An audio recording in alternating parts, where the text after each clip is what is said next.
So the first question that I want to address to all of you is the definition of civility is courtesy in behavior and speech. And so I want to ask each of you what civility in a political campaign looks like to you. No negative campaign. Are we going in any order? No, however you want to answer. No negative campaigning. The policy I always had. Okay.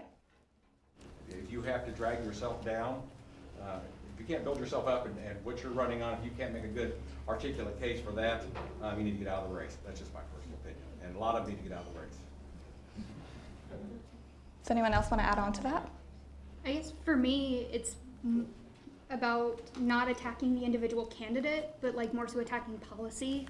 The more it becomes like against an individual person, the less I'm in support of any kind of, like you said, negative ad. Can people hear me without this? Oh.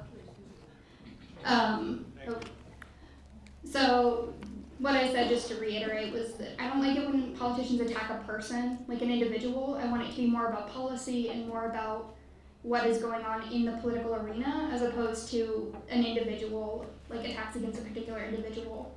Okay. I think as far as civility in a political campaign goes, I think it's important to,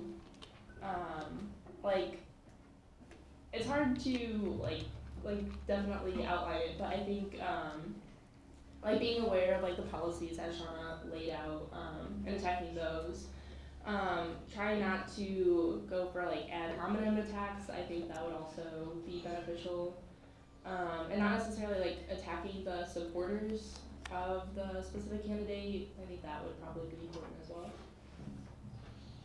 Taking the higher road, just talking about the issues and actually doing the thing that the voters want our leaders to do, and that is to be leaders and to show it by the example and how they speak and how they act towards one another. I know that even in the student government campaign here at Ball State, we try to not attack each other and actually try to do our darn hardest to talk about the issues and not have to go into that whole negative attacks against each other, because that does nobody, I'm about to use incorrect grammar, but it does nobody any good.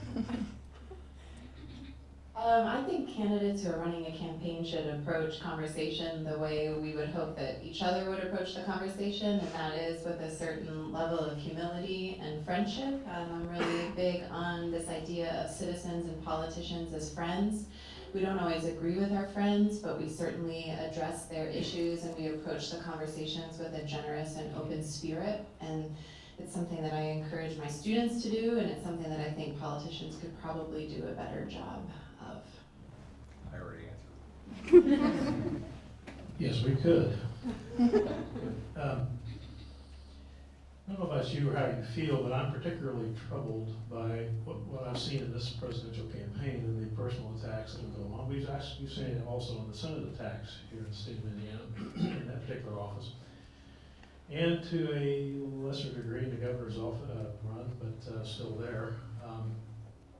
I often wonder what it would look like if one opponent chose not to go negative. Because I've heard the promises 1,000 times, as have you.